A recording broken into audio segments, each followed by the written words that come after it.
Apple vibe we on. Lately I ain't even home. I'm working, tryna put myself on.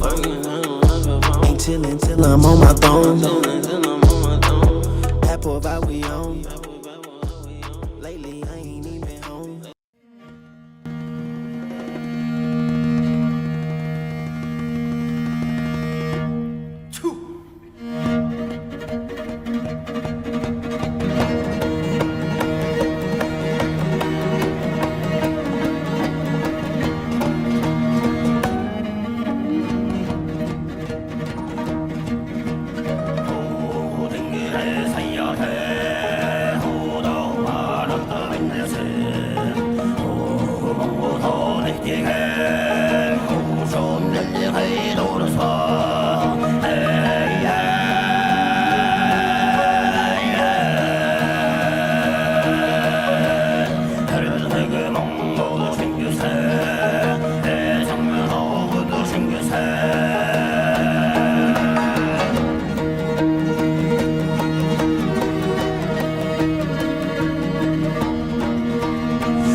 Hello guys, welcome to Boxing Blog Center, the home of Nigerian African boxing. Please, if you're new to this channel, make sure you click the like and of course the subscribe button right now. Of course, we are live and we're going to be discussing about this right here. Deontay the Bronze Bomber Wilder is not smiling. He recently conducted an interview with one of his loyalists. I don't want to mention the guy's name because he tried to shut down BBC, before. So one of his loyalists, in the interview, he said regarding Tyson Fury, trilogy bout, he said, "My mentality is you've been contemplating about hurting a person so bad to the point you want to disfigure him so his mother wouldn't even know who he was. You want to decapitate him in every way, like premeditated stuff." That's very, very harsh coming from Deontay Wilder, though. But the thing is that there's no doubt that Wilder has got the power to decapitate, to disfigure any fighter. Okay, no doubt. The guy's got the power, but the problem is that how can he decapitate Tyson Fury if his boxing skills is not up there yet? It's like still very much. Yeah, it's not Anthony Joshua now that has different tools in his arsenal to decapitate anybody or to beat anybody, to defeat any fighter. Fury doesn't. Wilder doesn't have that. Wilder does not have that. Wilder has got the power, but the skill set to do so, he doesn't. And I hope he does, though. I hope he does beat Fury. I don't know if he would figure Fury, like he said. I guess he's just him being, that's the fighting ego, the fighter's ego coming out, the Superman, kind of mentality coming out, or untouchable guy, untouchable kind of mentality like that. But in a realistic world, I don't know how he does that. If you disfigure Fury at that, I wouldn't believe. I think even if he stops Fury, it's not gonna be through him disfiguring him in a way. I think it's gonna be him like just landing that right hand, maybe landing it again, and Fury might not get up, or I don't know, man. It might also be that way as well because when was the last time we saw a water throw this windmill finishing move? Been a while, huh? That they done it. So we'll see if it does it this time around. So the interview overall was good. I must say, I'm not gonna tell you, because I don't mess with the person that conducted the interview. Doesn't mean I'm not gonna tell you the interview is bad. The interview was good, but you can tell like the guy, the loyalist, that conducted the interview is just like, you can just say it was just one sided in a way. He didn't really challenge Water like that, and it doesn't need to. Like, it's kind of rare to get a Deontay Water interview after what happened to him. I think he's the only one that have gotten it twice now. Even big fanboy channels like boxing, the boxing voice couldn't get it. I mean, so many of the channels couldn't. Even big channels like Efe TV, like the Glows are off, all those, they couldn't get it. So it's a nice interview, but of course, those people. The reason why Deontay Water gave his loyalist an interview is because he knows that those guys don't really ask the tough question. They are his fans through and through. So no matter what Water says, they agree, and that's just it, man. So, Mao Joe, how you doing, brother? We have Mao Joe in the house. We have our brother Ajagba in the house. What do you make of Deontay Water recent interview? Yes, BBC, I'm doing good, man, and I hope everyone is doing well. The weather is beautiful today, man, and I hope you all are enjoying it. So the interview, I've not really watched it, although I've seen like snippets here and there. I've not really watched the whole interview, but I heard that the interview was actually okay. So what I picked out from what people have been saying about the interview. Um, I think at the end of the day, at some point, Deontay Wilder will need to start speaking. He will need to start selling this fight, because I am actually quite surprised that people. I mean, I knew that people weren't really interested in this fight, but I didn't realize that people are not interested to this level. The interest is very, very low, man. It's extremely low. Um, the people talking about this fight, I would say, are hardcore boxing fans. I've actually not heard casuals talking about it. Hopefully, this fight is going to pick up some momentum, say towards the fight date. But I'm a bit disappointed that the fight is not being talked about yet, the way it really should. But like I said, I hope that at some point it's gonna start to pick up. Um, in terms of destroying Tyson Fury, um, you see, I've been quite impressed with the way Wilder has been a bit quiet, and I know that Wilder has been working behind the scenes. I know he's been training. I know he's been grinding really, really hard. Um, he put out a few videos here and there just for people to know that yes, I'm here, I'm still training, I'm still a fighter, I'm still coming back. But I know that he's been training way before the videos he put out a couple of months ago or a couple of weeks ago. Um, but I don't want Wilder to go back to saying things like I'm gonna destroy, I'm gonna decapitate, I'm gonna do this, I'm gonna do. I think he should just continue with the strategy of keeping quiet and allow Fury to just keep rambling and keep um, underestimating him and go in the ring, do your talking in the ring. At this point, this guy Fury has arguably destroyed you or beaten you twice. The first fight, Wilder dropped Fury twice, and Fury got up, but Fury outboxed him for the majority of that fight. So there's an argument that Fury beat Wilder the first time, but the second time there is no argument that Fury literally destroyed Wilder. And I don't think right now, I don't think saying things like I'm gonna decapitate him, I'm gonna do this, I'm gonna do that. I don't think those are the things he should be saying. I think Wilder should just be quiet, conduct his interviews, but do more of your talking in the ring. Go in there, whatever you decide to do or whatever you wish to do to Tyson Fury, do those things in the ring, not by talking. In all honesty, I want Wilder to be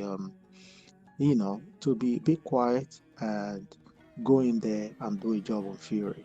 So don't fall into that trap again, because that is exactly what Fury wants you to do. Fury wants you to to to fall into that trap, but don't fall into that trap. Don't engage with him verbally. Don't allow Fury to have that mental edge and that mental victory over you, because as it stands, we know that there is no way Wilder cannot withstand Fury when it comes to talking, when it comes to hyping. Fury is a talker. Okay, so Wilder can't stand him.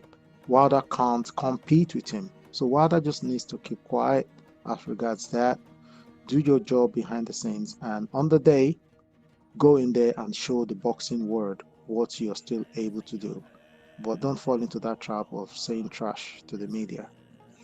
That's all I have to say for now.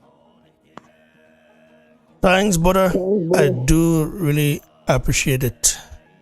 Let's get on here. Ty Ajagba. Yeah, what's up, bro? Can you hear me? Yeah, I can hear you, bro. Yeah, you clear, nice and clear, bro. Good. What's up, man? Real good, man. What do you make of Deontay Wilder interview? First of all, you watched the whole interview, or you just watched, maybe half of it?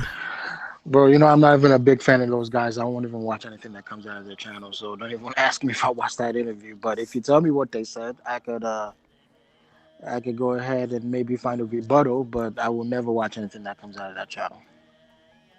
And that's just me being the truth.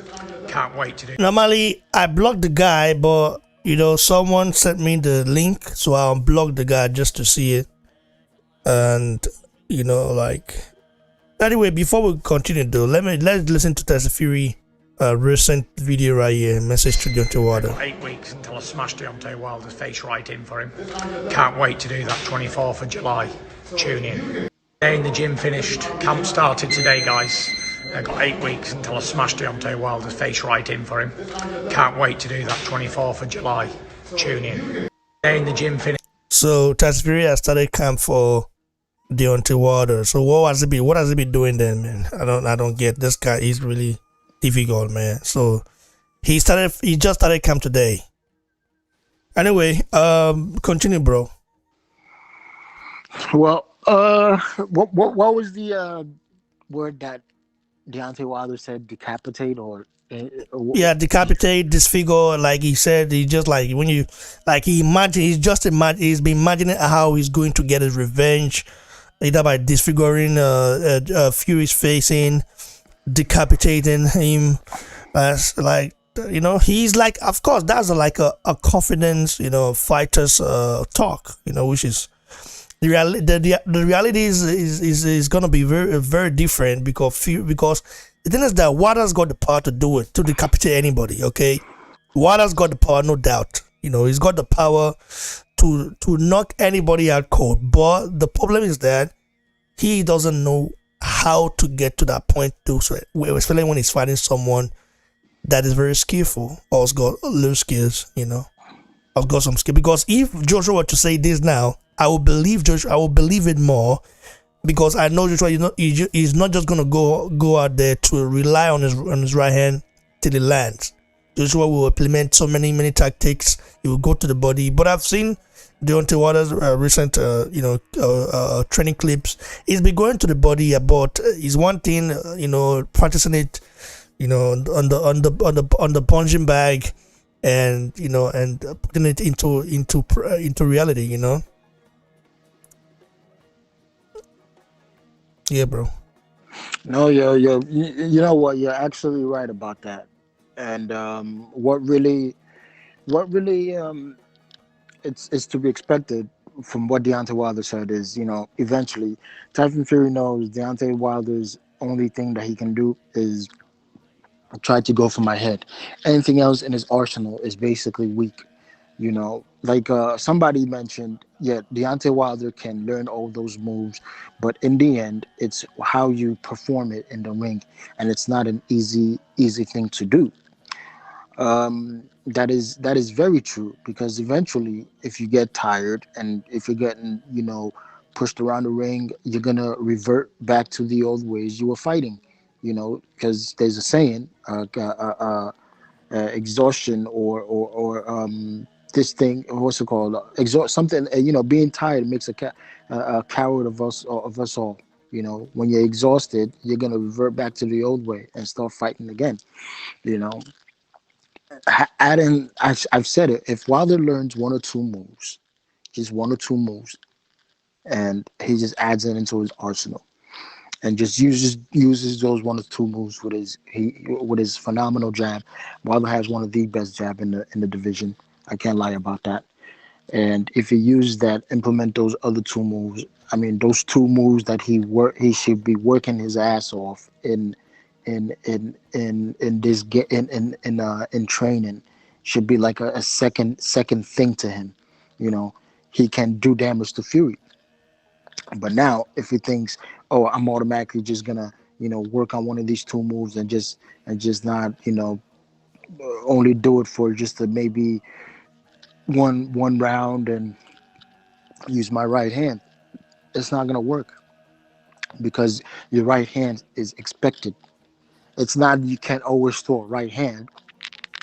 Like BBC said, you gotta mix it up.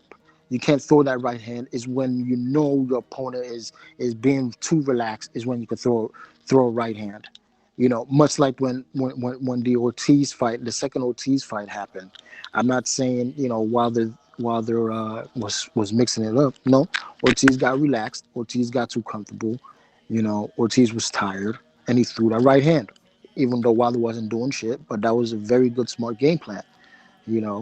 Now that won't work against Fury, because Fury is going to be more well in shape and yet a lot younger than Ortiz, and which he's going to be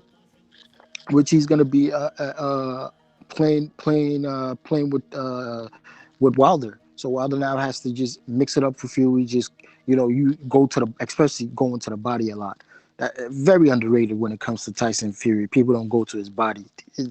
He is weak to the body, man. The way he is shaped, and Wilder. Listen, if Wilder has the power to go up at the head, he should have the power to go to the body.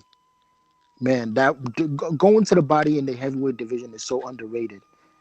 Wilder, as powerful as he is, he could counter off. He could capitalize off going to the body, but unfortunately, he doesn't do it. It's the right hand that he always wants to throw. Maybe it's because he could also get countered. Wilder is not really.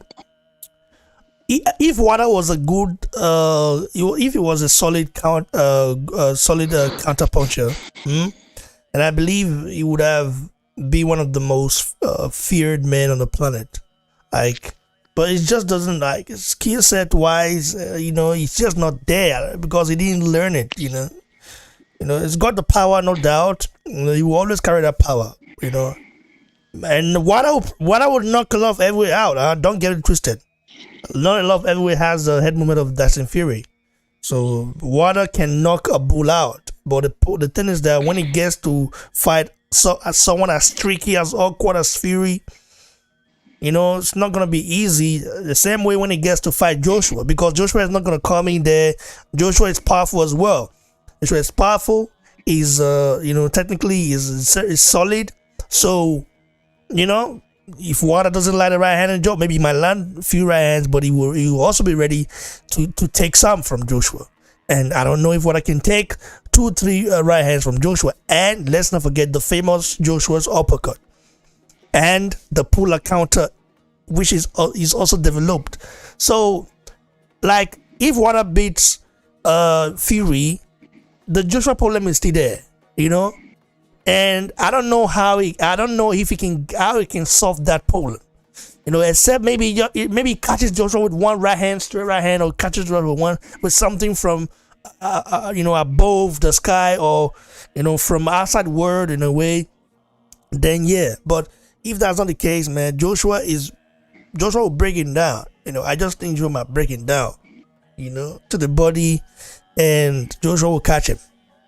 So, but it's gonna be entertaining though. It's gonna be more entertaining, definitely more entertaining than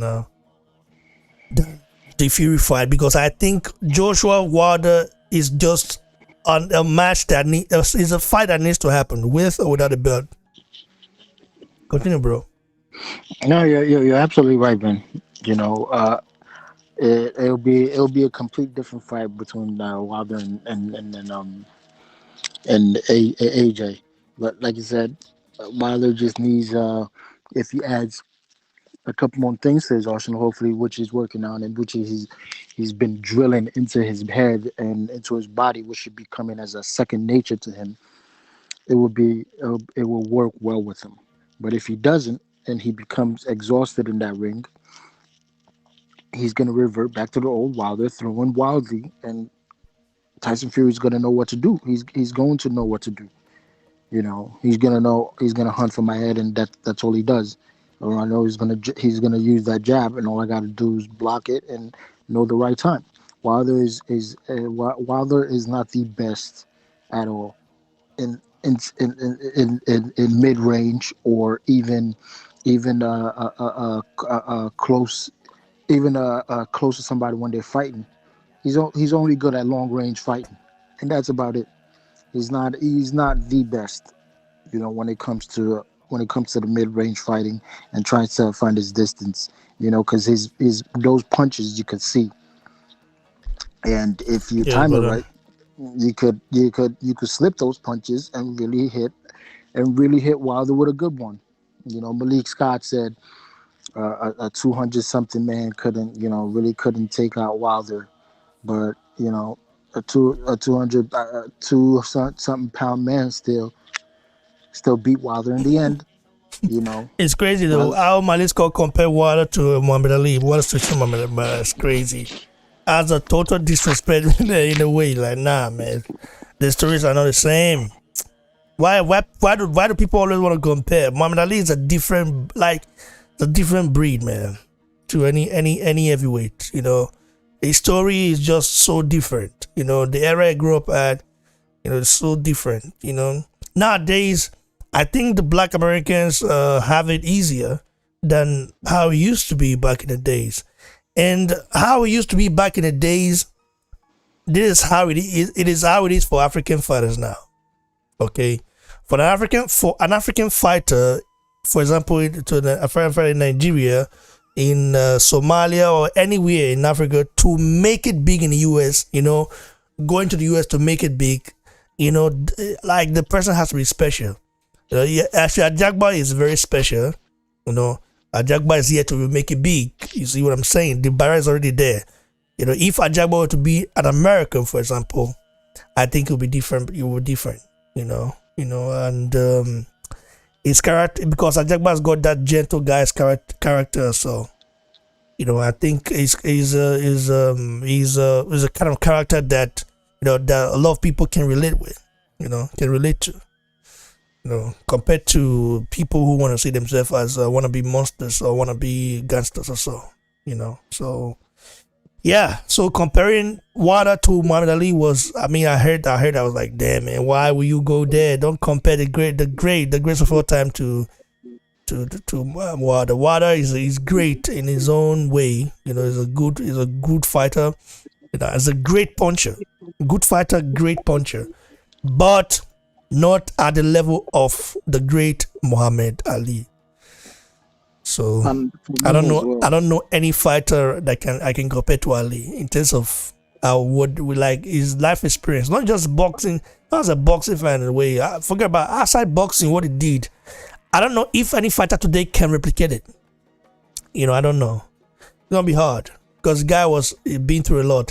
And one thing I also noticed that Muhammad Ali is kind of the only. Muhammad Ali is the only African American fighter I know that was Pan-Africanist. I don't know any other one. Okay, Wilder say he is, but I don't know. I don't understand. I don't know where he stands. Whether he's Pan Africanist or he's produced. So one day he's produced, the other day. Can't compare to Muhammad Ali, man. It's different. That's the only fighter in the whole American history that I respect much more than any other American fighter or any other boxer. That's the first on my list because of what he did. And after Muhammad Ali, there's other one, but we need to see where it's popular now, among fans. But we need to see the hand game, what he does outside boxing first, So before I can say, okay, even though he's popular, but we need to see what he does outside boxing, not just what it does in the UK, but outside the UK. They will start talking about him as the second. I will put him on the second greatest fighter after Muhammad Ali. As of now, we leave it like that. Muhammad Ali remain the best greatest of all time for now. Continue, bro. Yeah, the whole Muhammad Ali thing was a bit too much, honestly. I've yet to see Wilder do anything that's historical, other than just saying yes, I support black people. Well, anybody can say that. Just because you're saying you're a boxer and you have somewhat of a following doesn't mean anything. It's your actions that speak louder. The reason why I'm a little skeptical is that Wilder is supporting guys that publicly dissed Africans, like BFTV boxing. What he did, remember what he said about us. Uh-huh. I watched that video back. With the video that got took that they used to try to take down my channel. So I'm like, this guy say he's pro-black. Is he just pro-black American or pro-black what? Because does he know what it means when we say pro-black? I'm not pro-black. I'm not pro-black, but I'm a Pan-Africanist. I'm not pro-black. I'm not pro anything. I'm Pan-African, and I'm pro-human. So the reason I'm Pan-African is because I believe that we are one people. I mean, that's how I was taught in my culture. I don't know about any other person, but it's just about me. I believe we are one people, no matter where you were born at. But that's why when UFC the other day, CNN, when CNN did a little documentary about Israel Adesanya, Kamaru Usman, and Francis Ngannou, right? And someone said, "Oh, what about John Jones? Is African?" I said, "Who told you he's just African? Well, when has he ever claimed he's African?" I mean, you can't claim people that don't claim you, bro. Like, he's a black American or African American. He's not African. It's different. You claim people that claim you. Wilder claimed us. He did his DNA. That's why I still respect Wilder. I have a lot of respect for Wilder, compared to a lot of African American fighters. I just have more respect for Wilder than a lot of them. I don't know why. But I think because Wilder identified with us a little bit more. I remember in that interview where he talked about spirituality, I was like surprised. Well, how did this guy know about African spirituality or something? Does he practice it or what is it? It's very strange for a person from Alabama, from the South Side, to have that mentality. So I like what I saw. So Wilder, that's why I support Wilder a lot, because I can relate with Wilder a little bit more. Continue, bro. Yeah, but like I said before I end it, a little bit too far-fetched when he says something or compared to the Ali. It's your actions that speak it for me, and whatever the whole Black Lives Matter movement that was going on. I did not see one time where Wilder said, "Let me go outside and in the street and support and be there to support." I haven't seen that. So, I personally believe, maybe we must have misinterpreted what he said, or but in terms of this modern day anything, and I'm sorry, man. I haven't, yeah, like you said, I have yet to see any of these boxers be that of Muhammad Ali, and that's just the truth. Yeah, man. No boxer in history, be it American, be it Britain. Even in Britain, he's even worse. In Britain, it's worse in Britain, bro. Like a lot of the black British, so-called black British. I mean, a lot of them can never do what Muhammad Ali did. The only person that can even try has to be maybe Joshua. That can even try, but he hasn't done it yet. But can even try, but that would not be good because that would definitely ruin his. The UK fans are they're looking for ways now. They're looking for ways to frame Joshua already. He hasn't even said anything yet. They're already calling him using so many words for him. Like the other day, someone called him racist. I was like, damn, this guy. Do you know what racist is? Do you know what racism means? It's just crazy. But nobody can replace the great Muhammad Ali. That's why the other day I was just watching this documentary and looking at, just reading about the guy. It's so fascinating, to know that, what he did and how he did it in that era, that time. America was like really, really like bad. Wilder can never try that. But now maybe he can try it. Now there's more freedom, all those kind of stuff. We have social media and many things, the outrage, the cancel culture is also here now.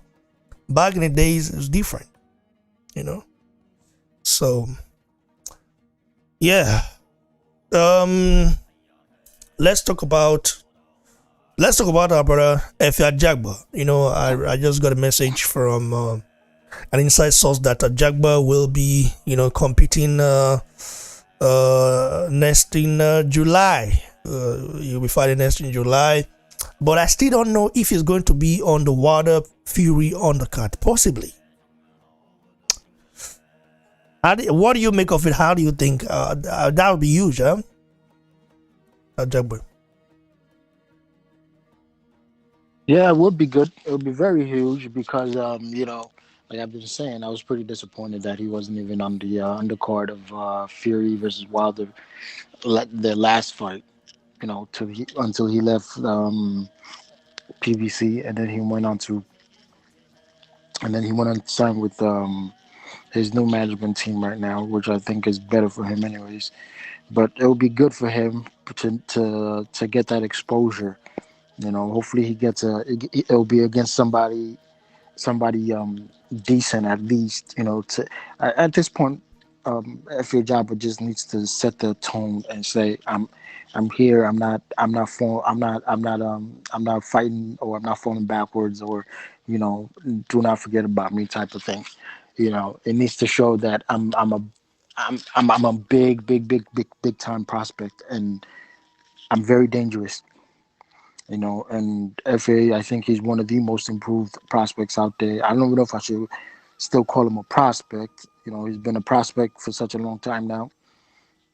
I feel like Michael Hunter's getting more exposure than Efe Ajagba, but as an opponent wise, I think he's on the right track. Hopefully, they'll find somebody worthy to put him in there with, and he'll get a massive payday and get him a good knockout, or he'll showcase his skills to where we could be like, oh man, this guy, he's gotten even more dangerous. FA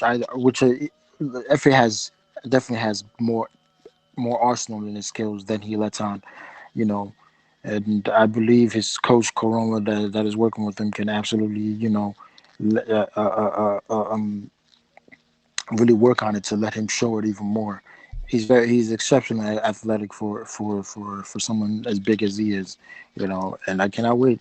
Hopefully he does get that opportunity to fight on that undercard. That would be good for those Wilder Fury 3, and having somebody like Efe on their card, and another number of fighters would be good. I can't wait, man. Me too, brother. I can't really wait, and it is going to be very exciting, though. It's going to be very, very exciting when that happens. 1 minute.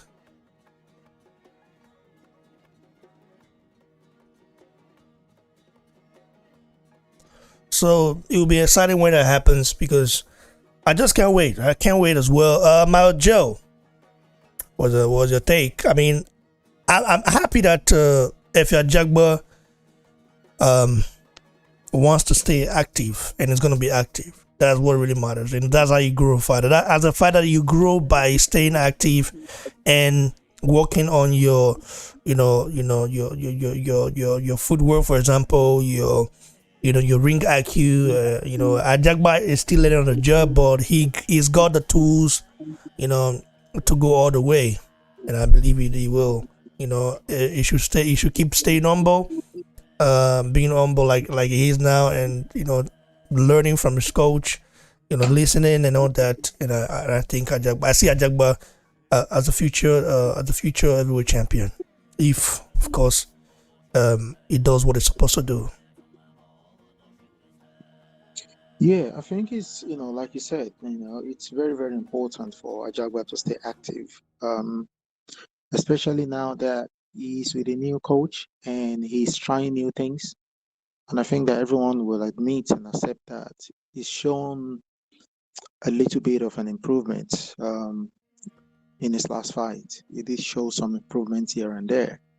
And I think that is one thing for you to learn all these things in training. And it's another thing for you to actually showcase what you've learned. So, and the only way for Ajagba to showcase what he's learned and for the fans to also see that he's improving is by having regular fights, and I'm not just talking about just having fights for the sake of having fights. It's actually also stepping up the level of your competition. So, in Ajagba's next fight, I expect to see a formidable opponent, just a bit of a step up. Because Ajagba has had what now? Is it 15 fights thereabout? He's already getting to that level where he's going to start contending. In next year now, I expect Ajagba to be in the top 5. In another year from now, I truly expect him to be in the top 5 in at least one or two of the sanctioning bodies. So yeah, he needs to have regular fights. He needs to step up his fights. And one thing that I'm not happy with though is that Ajagba is not as active on social media. I mean, he's there. I follow him. I see he posts things, but he needs to be posting things that are more boxing related. Just really making his presence known, really pushing. And you did tell him, you told him about Twitter. I don't think he's still on Twitter. I was searching for him. I can't find him there. He just needs to be present. He needs to be tweeting. He needs to be retweeting. He needs to have that strong and calling out people, even if you know that you're not able to fight those people, but at least call them out just to create a buzz around your name. Somebody really needs to help him with that. But besides that, I think Ajagba has the potential. The only thing I don't want for him is to have his record padded with a lot of bomb fights. I want his level of competition to keep going up and up and up. And by the time he gets to like his 18th to 19th, 20th fight, he should be in the top 5 of at least in one of the sanctioning bodies. So, but it's a good thing that he's having regular fights. He's fighting in July, you said. Hopefully, he's going to have another fight before the year runs out. And that will be like what now? 17 fights by the end of the year. So next year should be a big year for him. But Ajagba needs to be a bit more aggressive on social media. And just, even like with the likes of, like with what happened with Michael Hunter, where he docked Ergovic. Ajagba needs to be treating things like that and be like, you know what, I'll step in. I'll fight Ergovic, or just call out Michael Hunter. These are the kind of things that create buzz around your name, So like, okay, you know what? You don't want to fight Ergovic, I'll step in. If they can allow me, even if we know that he's not going to get that fight, but at least put your name there, step up and, let there be like some buzz around your name. Let's create some serious buzz around your name, But yeah, it's a good thing, man. Yeah, I have to agree with you. I spoke to him. I told him, I mean, in an interview that we conducted, I even told him that listen, be active on social media, especially on Twitter, retweet stuff, but I think his character, his persona is different. He's got a gentleman persona, he's a scary guy in the ring. Okay, he would knock you out. Okay, he can and would knock you out cold in the ring, but outside the ring he's very calm. It reminds me of like Joshua is very calm. Joshua talks smack when he wants to. When you get him, when he's at the point where he wants to really talk smack, he does it in a classic way. Ajagba is more calm than Joshua. Yeah, I think Ajagba is more like Joshua was not calling people out, when he was coming up. He wasn't calling, like Eddie Hearn did all the business stuff. He's the one that got the fights with the right money, offered the right money to the fighters, and build him up. Joshua wasn't talking or calling anybody out. Yeah, I mean, but with Joshua, it was a different situation because the way Joshua was built, Joshua won the Olympics. Joshua was already big. You get what I'm saying? So he didn't have to call anyone out. Joshua was already a big boy from winning that Olympics, and from the way he was built, Joshua was already like a proper big boy. So he didn't have to call people out. People were calling him out. People wanted to fight him because of the way he was knocking people out, and he had, and he still has, a really good promoter, the best promoter in the world, boxing promoter in the world right now. No argument about it. So but right now with Ajagba, I know he signed with Zike Kuruma, or I don't know, but it's not. Kuruma is his coach. This is coach, Don Prince is his manager, and Bob Harum is his You see what I'm saying? When promoter. I've not seen any interview, like say Don Prince, his promoter. I've not seen anything after. There is nothing on YouTube. There is nothing online. Bob Harum rarely talks about Ajagba. I mean, in most interviews, we don't even hear anybody mention Ajagba's name. So That's what I'm saying. So it's sad. If that were to be Eddie Hearn, he will mention Ajagba's name all the time, because you see, you are looking at a star there. This is a star. All it needs is just a little bit of things to tweak. Like a spokesperson, like a spokesperson, and Eddie Hearn, who is better than Eddie Hearn? A promoter who can also speak and can, like, even if, I mean, the thing is that I think Ajagba is, him being America, you need to talk in order to get a fight. Look at all the American fighters, from Deontay to Devin Haney to Teofimo Lopez to Errol Spence Jr. to Terence Crawford to, if even Manny Pacquiao talks sometimes when he's not American, but he's a Philippine, but still he talks sometimes to get a fight. Oh, he's a legend. Okay, people want Manny Pacquiao. Like the the twin Chalos, the Chalo twins. Brothers, yeah. They talk a lot of crap, even Andrade, The thing is that Ajagba is in a division where the division is in a stark division, a division that is a glamorous division. Because believe you me, I don't care how good of a fighter you are, if you're not an heavyweight, the attraction will never, like, you people respect you. You might be popular like Floyd Mayweather. I don't think. Listen, if Floyd Mayweather were to go to Nigeria right now, I don't think Nigerians will see him and saying, "Oh, they'll be, like, just see him as a guy that has money." But Joshua, even though we know he's the son of the soil, but we'll be seeing a very different, like this. You just say, man, this guy a monster. You understand? So the statue, the heavyweights, they carry more. I don't know. The what they carry, the power they carry, they themselves don't know it. Ajagba is not an heavyweight. Ajagba is a star already. He's a star.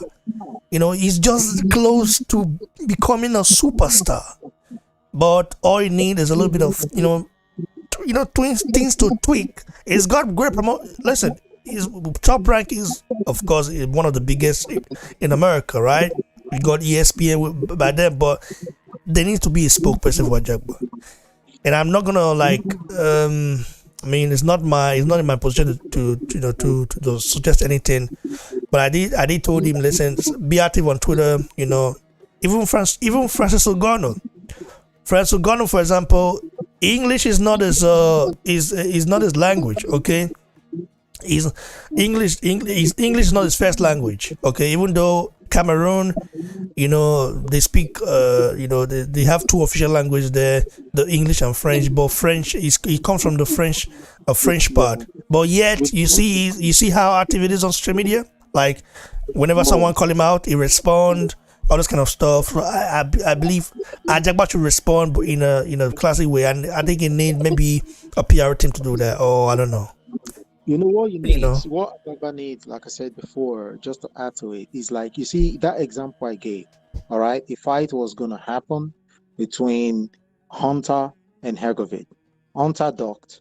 Ajagba should immediately, even if you're not going to get it, put your name there and be like, oh, you ducker Hunter at bounty hunter. You call yourself a bounty hunter, but you're a ducker. You know what? I'll take this fight. I'll go into it. You know what I'm saying? I don't want to go. No, seriously. I don't want to go sit down. But if you do that, Ajagba that calm guy. And I'm very like maybe his girlfriend should do that. Ajagba should employ me to do it. I'll do it for him. I'm telling you, I'll do it for free for now. No, seriously. For now. Ajagba, my brother, if they listen to this thing, good. They got to listen. Of course, they won't be listening now. Contact me to BBC. I will do it for you. I will say at Michael Bounty Hunter, you're a dog. I'm going to call him out. Yeah? And I'm going to say, you know what? I put myself up for this fight. I'll fight you, Ergovic. I'll do it. You get what I'm saying? Even if you don't get a fight, what you've done with that is that a channel like BBC would see the tweet or see that Instagram post and talk about it. A channel like Sporting Icons will talk about it. Boxing Squad will talk about it. Yeah, all these guys that's true. Then you start people will now want to see your next fight. Like that's it. That's all you need. You need the traffic. That's how you create traffic. You create traffic. Back in the days when I used to do music with those guys in Nigeria, we create scandal that doesn't exist. Just create something to get the newspapers to talk about you. You create a new traffic. That's how you do it. You get what I'm saying? Yeah, and but okay, if Ajagba, for example, were to be in the UFC, he will be having. I mean, his name will be ringing bells everywhere because you already got an established platform with a great promoter, like a phenomenal promoter like Dana White. Of course, we know the payday is like rubbish compared to boxing, but still, the guy will build you up like crazy. So I mean, Bob Haram needs to step up and start talking about Ajagba more, because let me tell you one thing, Jared Anderson. Okay, I like the guy. He's getting more shine than Ajagba in America right now, and that's sad. So you see what I'm saying? So, but Ajagba is different. He doesn't talk like that. He's just he's a very calm guy. He's a guy that doesn't talk but does the job. Like, he's a guy that doesn't talk, but does the job. So he needs someone to talk for him. And it's got people that will do that though. But I don't know, man. Like you said, you don't offer your service to Ajagba. Nobody. When it turns out, I go ask her, say, you want PR team? You want me my judgment for you? But boy, we're going to create traffic, regular traffic, until one day. Seriously, until one day, where at the end go say, okay, I've got a fight. Let me speak to Top Rank and see if we get Ajagba into the fight. Let's bring Ajagba to the UK. At the end, no Ajagba now. At the end, no Ajagba. At the end, talk about Ajagba. In fact, what if I was trying to get an interview with Eddie, but the guy, Mr. Torisha, and they had except you go show. So I was thinking about, doing a very exclusive interview with him. Maybe I'll have to go to UK for that, or whenever he has shows. Maybe I just go there and I will be the first person to talk to him. Say those things to him, because no interview, no boxing channel No journalist has ever done that before, because I want to know NDA's take on the African boxing, industry, and if he's looking to venture into it, or what is happening. He would at the end, and I'm very smart guy now. I need to understand. We need to jam him up to see our brothers for Africa, and Nigeria and other places. Especially now that the phone is in Africa and everything. Like, do you have any plans? Because the way I'm looking at things right now, the UFC, are looking to host an event in Africa in 2022. So Dana White, is going to do a phenomenal job. That's a fact. So, and after that happens, believe you me, you'll be having hundreds of Israel Adesanya, hundreds of like Kamaru Usman, Francis Ngannou. They're everywhere. Francis Ngannou type, they're everywhere. Everywhere in Africa, in Nigeria, in Cameroon. Like they will start getting inspired, because fighting in Africa is like, it's not seen different by our parents, But I understand. So anyway, let's go to Devin Haney. Did you watch the fight, Devin Haney versus Linares? You watched it? Yes, I did. I watched it live. What do you make of Devin Haney, and what do you make of, the certain, like, all of us, this sudden criticism of the guy, especially from, it's so sad to see Ryan Garcia, who said, he's got mental health issues, say, oh, I would have smoked you. Oh my God, damn it, man. This guy, oh boy, Ryan Garcia and Fury, they have something in common. I don't know if I trust Ryan Garcia like that, like I used to, man. Wow, what do you make of it, bro? My brother, to even start with that Ryan Garcia talk, right? I think Ryan Garcia should shut up. And the reason why he needs to shut up is because he was meant to fight. He was obviously, he was a mandatory for David Haney, WBC, and he took that fight. Okay. How can you, without a belt, okay, tell the champion that you haven't fought anyone? Like, how ridiculous is that statement? Like, you haven't fought anyone, because of that I'm not fighting you, and you don't have a belt, and you are the mandatory for that person, and you're telling that person who is the champion, regardless of how he got his belt, okay, he did not ask to get the belt emailed to him. Okay, David Haney wanted to have a fight with the champion so he can get the belt. Unfortunately, they created a situation with their stupid franchise belt. Okay, now that situation is causing so much confusion in that division, because the other sanctioning bodies do not recognize that belt, franchise belt. They don't recognize it as a proper belt. So there is an argument that what's his name is not undisputed. In my own books, he is not undisputed. Okay, he is not, because he hasn't got WBC belt, which is the main belt. So Ryan Garcia, coming into that guy, he should shut up. Okay, if he's got mental problem for real, because I don't believe it, but if it is true, he needs to shut up and concentrate on recovery. He needs to concentrate on how he's going to get back to a more stable state of mind than getting involved in somebody who is actively fighting, somebody who had a good fight. I don't care what anybody says. That fight, for me, it was a good fight, because the truth is, people keep saying, "Oh, you got buzzed." Are you supposed to go in there? You want to go swimming, but you're expecting water you're expecting not to have any contact with water. If you're going in there to swim, you're definitely expecting to have contact with water. If you're going in there to have a fight, a boxing match, definitely you're gonna get touched. Okay, you're gonna get touched. So I don't understand. He got buzzed, so there was no knockdown. The guy recovered. He did all he had to do to recover, and he won the fight. I even think that, because at the end of the fight, when they read the scorecards, I disagree with the scorecards completely. I think he won by a landslide. I only gave maybe 2 rounds, maybe, to Linares. So how can you tell me that a guy who went in there, David Haney, against Linares, who has been a champion in 3 weight divisions, okay, This is a serious fight, and Linares is not such a. He's not really old like that. He's only what 34, 35 thereabout. Okay, and he's still. As I'm telling you, yeah, Linares right now. That guy I saw that night beats Ryan Garcia. He beats him. So the guy should just shut up. David Haney, for me, had a good fight. It was a good step-up fight. He learned a lot in that fight. Because we talk about, for an example, we talk about Floyd Mayweather today. Has Floyd Mayweather not been paused many times in different fights? Why are people like this? Why do you just choose to hate on someone and regardless of what that person does, good or bad, you say everything is bad? No, he had a good fight. He had a good fight. He tried to get Linares out of there, but Linares was too strong. He couldn't knock him out.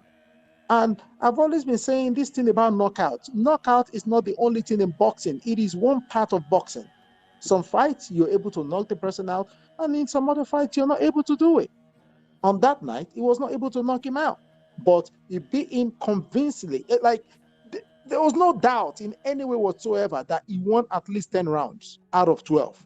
So what do you want to tell me then? You want to tell me that, oh, David Haney is not a good fighter?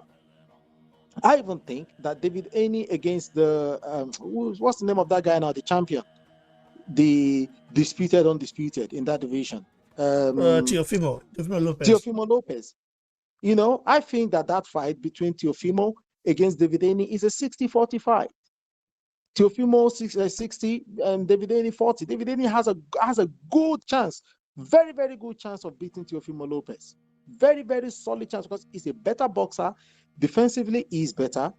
Yeah, Teofimo has got more power, but power is not the only thing in boxing. Knockout is not the only thing in boxing. And remember, this same guy, Linares, that fought David Haney on Saturday, this guy dropped Lomachenko. He dropped him. So what are you talking about? It was a good fight, man. The guy is a good fighter. He done well. I'm proud of him.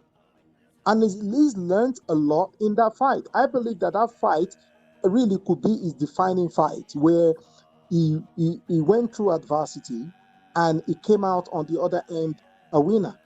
So all these guys just hating on him and talking loads of crap, loads of rubbish, they need to shut up. And Ryan Garcia needs to shut up. And if he's truly sick, if he's truly got mental health issues, he needs to shut up and concentrate on recovery. Otherwise, get into the ring with the guy. If the guy is not, if he's that bad a fighter, get into the ring with him and show us what you can do. You know, don't be talking shit. Don't be talking crap.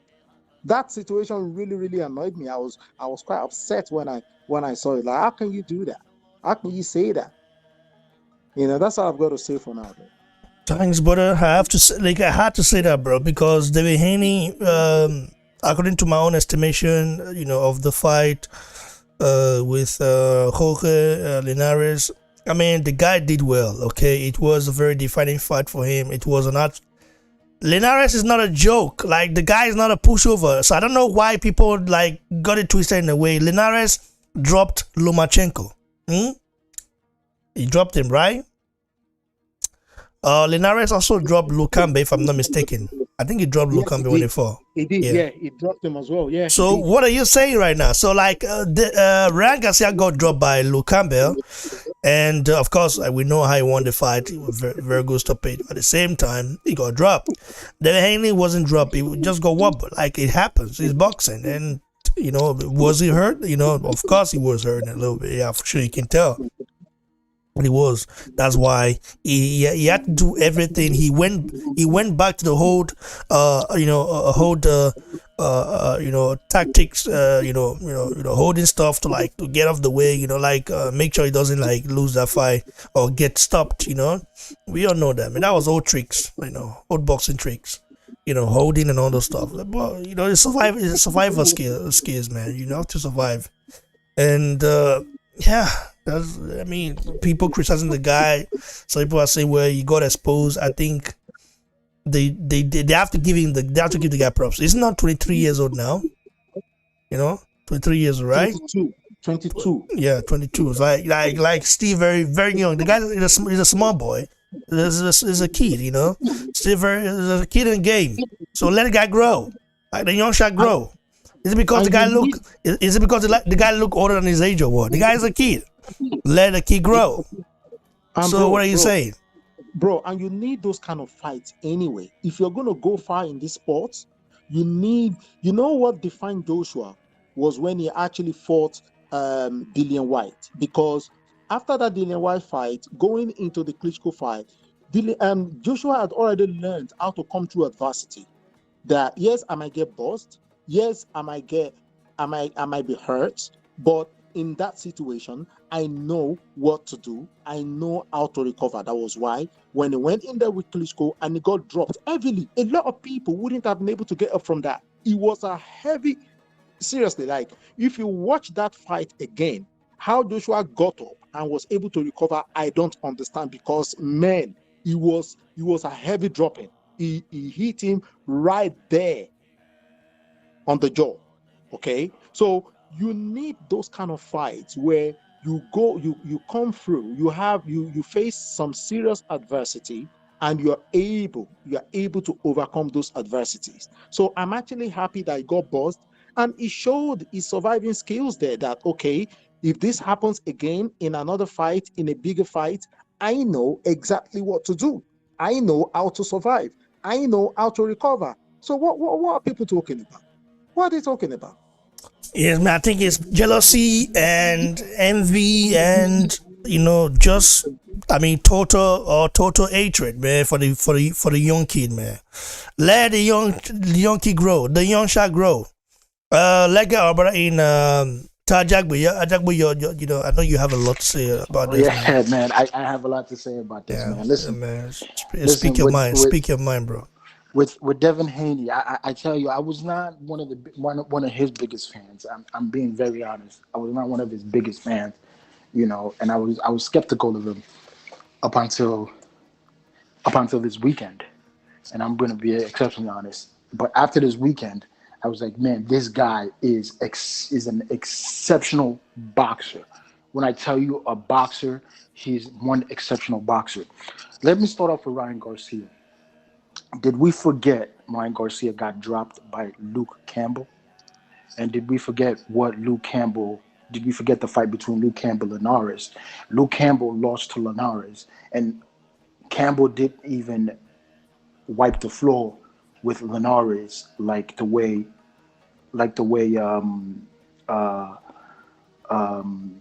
Devin Haney did. People forget about that.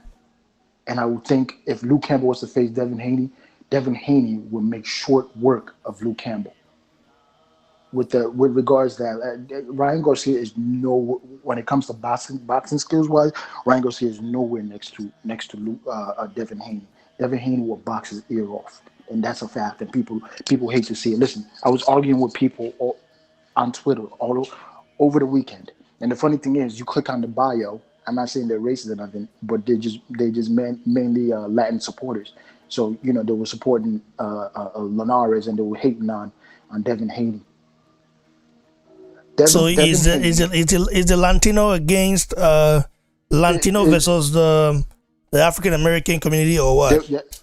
That's what it looked like. They were going. Well, I hate such things, man. In boxing, man. Yeah, man. Remove that rubbish stuff from boxing, man. Oh my God, I was it's so depressing. Left and right. It was left and right. This is why like, I don't know, man. Like when Africans are dominating a sport, you never hear anybody say, "Whoa, Africans are the best," and all this. Of course, we're the best for sure. No doubt. Genetically, everybody know that already. But nobody say anything. Like it's just like we have Africans dominating UFC. We don't see Nigerians coming and say, "Oh, we are the best. We are dominating this." No, man. We just support them. We also appreciate other fighters because we know it takes two to tango. So Latin people, man. I mean, Latin. Latin, you mean the so-called Hispanics, right? The ones that speak borrowed language in Spanish, right? Because the real Spanish is spoken in Spain, which I know because they are schooled in Spain there. That's where I learned the language. So, it's not that one you're talking about, right? Those guys, Mexicans. Mm-hmm. Okay. So I think they should stop this. They should stop that rubbish, man. Boxing, we don't need that stuff in boxing. Don't need it. Nah, you're right. What else kind You're of, absolutely right. I see it. Even with Andrews, with Joshua, I just thought maybe they're supporting their countrymen, but I think it's just something against, like, I don't know, man. That's the rivalry or deep hatred or so. I don't know, man. I don't know what it is. Continue, bro. But so that's what I saw, and I was like, listen, Devin Haney beats Ryan Garcia, and they've already faced in the amateurs, and Devin Haney beat him 2 out of 3. So Ryan Garcia, unfortunately, I don't think you're that much of a good boxer yourself. You do have power, but besides that, man, you get touched up. Campbell was touching you up easily, until you landed that body shot and you put him down. That was about it. Now, with Teofimo Lopez, people forget the fight with Teofimo Lopez and Nakatani. Nakatani hurt Lopez, and let's not forget he couldn't do nothing to Loma, and Loma is not powerful at all. Loma does not have any punching power, and he couldn't put Loma out. So what is Lopez talking about? And I'm a big fan of Lopez. So that's why I'm a little confused. They're gonna go in there and underestimate Devin Haney, and Devin Haney is gonna embarrass him and make short work. Go in there, underestimate Devin Haney's power. He's gonna make short work of you. And let's not forget Linares dropped Loma until Loma whooped him. But the difference is when it comes to this fight is, if you look at all of Linares' fights, he either blew his load too early and got TKO'd. That was Linares' problem. And he knew going into this fight, I can't do that. And guess what? You know what he did? He didn't really do much. He didn't really let his hands go, because if I let my hands go, I'm gonna get tired, and there's a likely chance Devin Haney's super defense is gonna embarrass me. And that's what Devin Haney was doing all night. That's why Devin Haney was up on the scorecards all night. That's exactly what he did to Linares. And Linares had nothing to do until he landed that those punch in the 10th round, and people said he had a glass chin. I'm trying to think how people, what they watch when it comes to boxing. Are you a boxing fan? Because somebody got wobbled, you call them a glass. You call them they have a glass chin. They've been exposed. I've been trying to understand the way to think all weekend long. AJ has a glass chin, but for some reason he's never been knocked out cold. Devin Haney has a glass chin. For some reason he's only been wobbling. He hasn't been knocked out cold. I am confused with these people that claim they love boxing. I mean, if that's the fight you want to see, go to UFC, man. You'll definitely see what you want to see. But boxing is different. The whole point of boxing is hit and not get hit. And Devin Haney, he didn't have to fight Linares the way he did. He could have easily won on just jabbing Linares, and he was doing perfectly well with that. But instead, he mixed it up and got in there with Linares and started hitting. Come on, man. And guess what? Linares was afraid to let his hand go and really fight. And he knew what was going to happen if he did that. I'm going to get tired and I'm going to get knocked out. I'm telling you, these guys are going to go in there and underestimate Devin Haney, and they're going to lose. As of right now, I see Devin Haney beating Lopez, and people think I'm joking. I'm not joking, man. Devin Haney is, when it comes to boxing skills and defense, he's above Lopez. And go in there and underestimate that guy, man. As much as I underestimated Devin Haney, you're gonna see something different. I'm telling you, and he's only gonna get better from here, man. He's only gonna. Yes, Lopez beat Comey and Nakatani, but listen, and Loma, but listen, Lopez fought. All those guys fought one way with Lopez, and let me get in there with him, and try to box him, not try to box him, try to basically land me a good punch. That's Lopez's favorite type of fighting. Loma was that close to beating Lopez, but unfortunately, Lopez was up on the scorecards from the first round because Loma let him have those first 4 rounds, and that's what happened. But come in there, man. Devin Haney, man, he's going to be in shape, and against Lopez, it's going to be a different game. I think that fight is 50-50. That could go either way, but I'm going with Devin Haney. Yeah, man, I like Lopez though. Lopez is like, he looks very dedicated, motivated. The guy is a beast. I can tell you that. But when boxing wise, I think Devin Haney might head Jim. Yeah, punching power wise, I think he punches harder than the Haney. I think also. And yes, for those of you guys who are in Florida, if you're in Florida, USA right now, you are invited to Rafa Akpajari's next fight. Okay, I'm going to be posting a link. Let me see if I can post the link here right now. For those of you in Florida, USA, you have Akpajari next fight. Next fight is June 10, July fight. Okay, July fight is Akpajari. July fight will be in Florida, take place in Florida. So you are invited to go there and support him. You know, as a boxing fan. If you're a Nigerian, an African, a boxing fan, I don't know, wherever you're from, please support our brother Rafa Akpajari. That's the future of the heavyweight division, 6'9" heavyweight monster. You know, let me tell you right now, Akpajari might still be a little bit raw, you know, but he's got the tools. Let me put the link right here. Let me put the link right here. Please, I just got it. Now let me put a link right here so you guys can go click the link and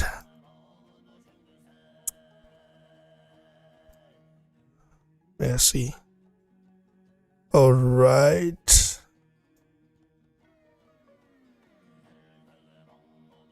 put it here.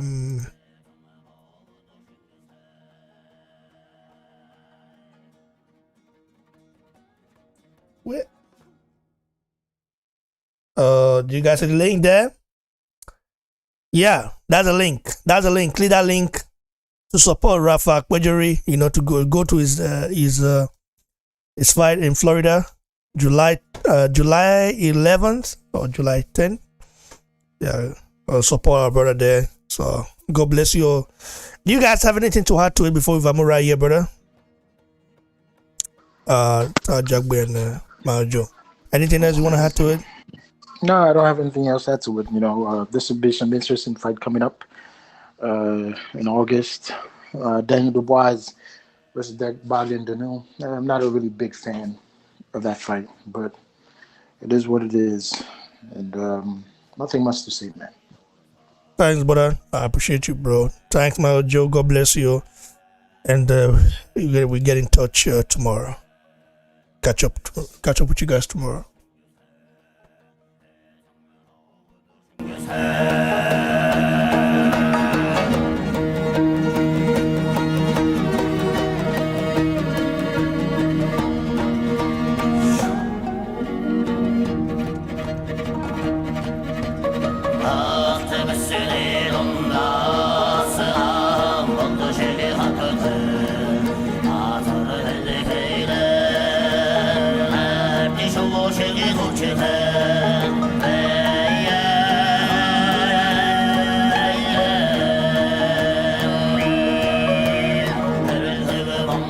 친구 새